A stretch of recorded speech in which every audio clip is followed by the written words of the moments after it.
سلام خوشگلا، چطورین؟ چیکارا میکنید؟ چه خبرها؟ با ویدیوهای من حال میکنید؟ با سابسکرایب نکردن چی؟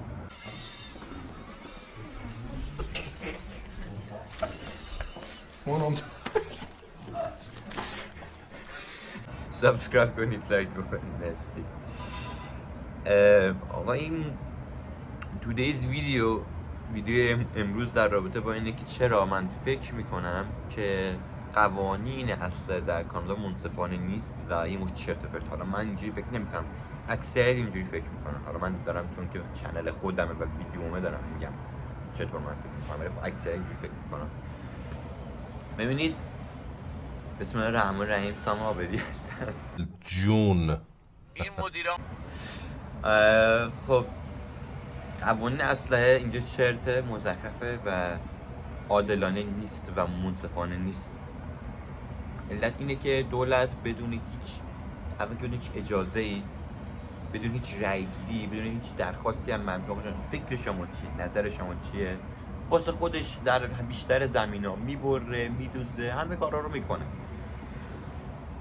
و در رابطه با اصلا به همین شکله. یعنی بدون اینکه مردم چیزی بخواد همینجوری اصلا رو هم مردم میگیره، چون که یک امتیازی که دولت به مردم داره و مردم هیچ حقی ندارن، مثل مردم آمریکا. چون مردم آمریکا حق دارن و رایتشونه اصلا و همین دولت نمیتونه ازشون بگیره. ولی در کانادا چون یک امتیاز دولت میتونه بگیره. خب و چرا من میگم منصفانه نیست و همه میگن منصفانه نیست؟ به خاطر اینکه دولت چرا داره میگیره اینا رو؟ خود دولت کانادا داره میگه من اینا رو دارم میگیرم برای اینکه امنیت جامعه بره بالا، دزدی کم بشه، نمیدونم داستان باستان. چون که از زمانی که حکومت چپی شده و جاستین ترودو جان اومده سر کار، دوستان فقر خیلی زیاد شده، جرم و جنایت وحشتناک زیاد شده. بگم شاید جرم و جنایت خیلی زیاد شده، یعنی اصلا نمیدونم چجوری توضیح بهتون بدم، ولی در حدی بهتون توضیح بدم که سال 2013 مثلا به یک کانادایی میگفتی دوست، میگفت چی هست اصلا. الان یک کانادایی میبینه که ماشین تو قفل نمی‌کنی، میگه قفل بکنم، میان میبرن ها. در این حد جرم و جنایت زیاد شده. 2013 نمیدونست اصلا دوست چی هست، الان بهت میگن ماشین تو قفل کن. الان مردم پشت ماشینا روی فرمون قفل فرمون میزنن، جوری که تو کانادا اصلا قبلا خبر اصلا قبلا 2013 تو کانادا مردم ماشین رو قفل نمی‌کردن، درو میبستن میرفتن، قفلی نمی‌کردن. الان قفل فرمون پشت فرمون میزنن. در این حد وضعیت بده و دولت به جای اینکه به اسم اینکه ما میخوایم امنیت جامعه و کشور رو زیاد بکنیم، اسلحه رو داره مردم میگیره. ولی واقعیت اینه که جرم و جنایت ها رو خلافکارها انجام میدن، آدم های مجرم انجام میدن، نه یک مشت آدمی که قانونی اسلحه دارن و دارن طبق قانون از اسلحه‌شون استفاده میکنن. و این خیلی جالبه که تقریبا 100% جرم و جنایت ها توسط اسلحه های غیر قانونی و توسط مجرم ها اتفاق میفته. یعنی ما که مجوز اسلحه داریم اصلا جرمی انجام نمیدیم با اسلحه‌مون، و اگر هم شما جرمی انجام بدی با اسلحه، نه تنها زندان مندان و این داستانا میری و زندگی نابود میشه، بلکه اسلحه ها تو ازت همه رو میگیرن و مجوز اسلحه هم باطل میکنن و شما دیگه نمیتونی مجوز اسلحه تو آخر عمرت بگیری. برای همین کسی که مجوز اسلحه داره و اسلحه قانونی داره به هیچ عنوان جرم و جنایتی انجام نمیده و جرم و جنایت ها توسط افرادی که مجوز اسلحه دارن و قانونی از اسلحه‌شون استفاده میکنن نیست و همش توسط افرادیه که مجرم هستن و اسلحه های غیر قانونی دارن و از بلک مارکت اسلحه میخرن. و دولت به جای اینکه بیاد جلوی جرم و جنایت ها رو بگیره، بیاد جلوی مجرم ها رو بگیره، بیاد جلوی قاچاق اسلحه رو به کانادا بگیره، میاد اسلحه رو از افرادی که مجوز اسلحه دارن و قانونی از اسلحه‌شون استفاده میکنن، میاد اسلحه رو از اینها میگیره به اسم اینکه من میخوام از جامعه محافظت بکنم. قرار از چیه؟ قرار از اینه که چون حکومت چپیه میخواد هر گونه آزادی رو از مردم بگیره، هر گونه آزادی رو دوست از مردم بگیره، از اسلحه.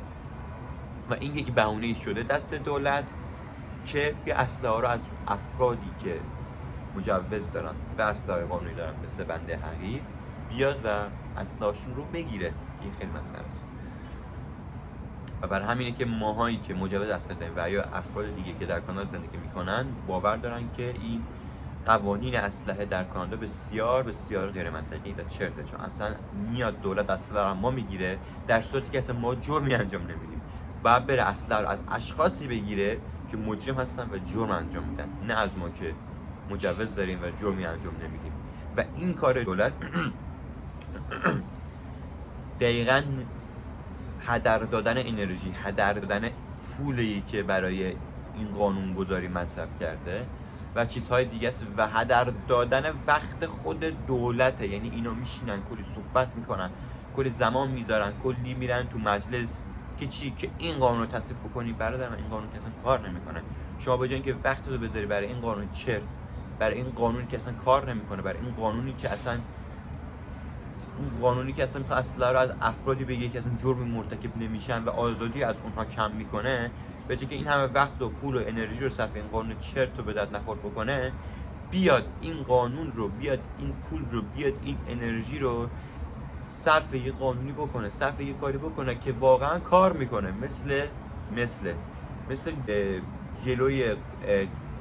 جلوی قاچاق گرفتن، چی جمله بندی شاهکاری کردم، جلوی قاچاق اسلحه رو به کشور بگیره. دولت بیاد این پول، این زمان، این انرژی رو صرف این بکنه، بیاد مشکل رو از ریشه حل بکنه. بگید چرا مردم با اسلحه میرن دزدی، بیاد این مشکل از ریشه حل بکنه. بیاد یه کاری بکنه دولت که کسی که جرم و جنایتی انجام میده، خب کانسیکوئنسش، نتیجهش شدید باشه. یعنی بگه آقا شما که این دزدی رو کردی قبلا 1 سال میرفتی زندان، الان 4 سال بری زندان. چون که الان متأسفانه این کانادا یه قانون چرت دیگه هم داره، من بیل نمیدونم چیه که آقا بیل نمیدونم چیه که آقا شما هر کاری بکنی، هر گوی بخوری، نه حالا هر کاری نه، ولی مثلا بیشتر جرم و جنایت ها رو انجام بدی، میاد وثیقه میذاره، یه روز بعدش میای بیرون. مثلا این چرا ما با این قانون چرت داشته باشیم؟ دولت بیاد رو اینها کار کنه. دولت بیاد صفای سوال کنه آقا چرا مردم دزدی میکنن؟ چرا؟ چون مشکل اقتصادی دارن، فقره. خب من بیام این فقر رو حل کنم، بیام من مشکل اقتصادی رو حل بکنم، اینجوری دزدی کمتر میشه، اینجوری مردم کمتر فکر به دزدی میکنن، اینجوری مردم کمتر روی به دزدی میارن. نه اینکه بیای کار چرتی انجام بده و اسلحه رو از افرادی که مجوز اسلحه دارن بگیره که اصلا به درد نمیخوره.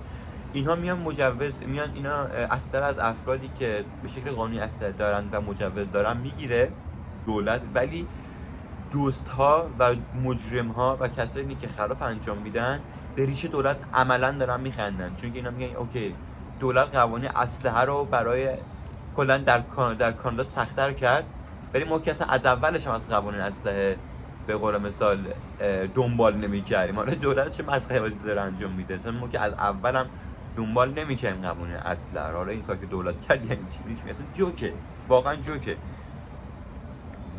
جوکه. این میمونه که دقیقاً یکی سرمایه میخوره.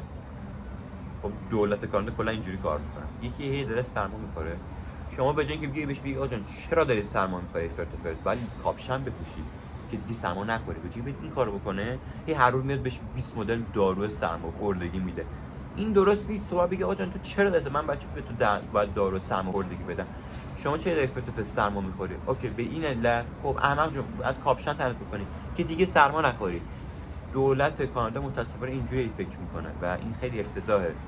یک نمونهش هم همین قوانین مسخره اسلحه هست که کاملا بدون منطق، کاملا چرت و کاملا آنفر و ناعادلانه است و متاسفانه اینا همه شاکی است و همه این یک جنگیه که کانادا میزنه و یک خریتشه. حالا خریت زیاد داره، من میخواین تو صبح نبرم تعریف کنم، ولی خب به جای اینکه جلوی مجرم ها رو بگیره اسلحه رو از افرادی میگیره که اصلا جرم مرتکب نمیشن. و بهتون گفتم دلیلشه، چون که میخواد آزادی بیشتر از مردم بگیره، چون حکومت چپی است. آره دوستان این از ویدیو امروز. خدا رو شکر یه بار یه ویدیو گرفتم شد 9.5 دقیقه. چه عجب. من همه میگم دقیقه‌های من، همه ویدیوهای من بالای 20 دقیقه است. آره خب مرسی که ویدیو من دیدین. جون عمتون ببین عمتون رو هم خیلی دوست داریم و همین جون عمتون رو اصلا جون عمتون سابسکرایب بکنید، جون عمتون لایک کنید، جون عمتون ایکس بگید، جون عمتون کامنت بزنید. آقا 8 سابسکرایبر من دارم، میدونی یعنی چی؟ یعنی من برم بمیرم. یعنی من برم بمیرم. 8 سابسکرایبر سلام بزنم زمین برم بمیرم. جون عمتون پس سابسکرایب بکنید و لایک یادتون نره، حمایت بکنید. من میگم من چقدر همیشه ویدیو میگم بی حس و بی حالم، چون شما سابسکرایب نمیکنید. اگه سابسکرایب بکنید فول میام بالا، عجیب غریب تازه ویدیوی خفن میگم، نمیدونم کلی فکر به سرم میزنه. اگه سابسکرایب و حمایت بکنید پس بکنید.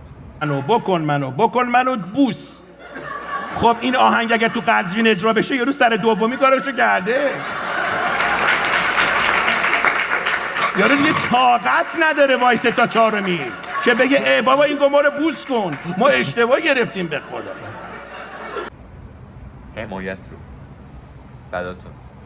See you guys با یه ویدیو دیگه.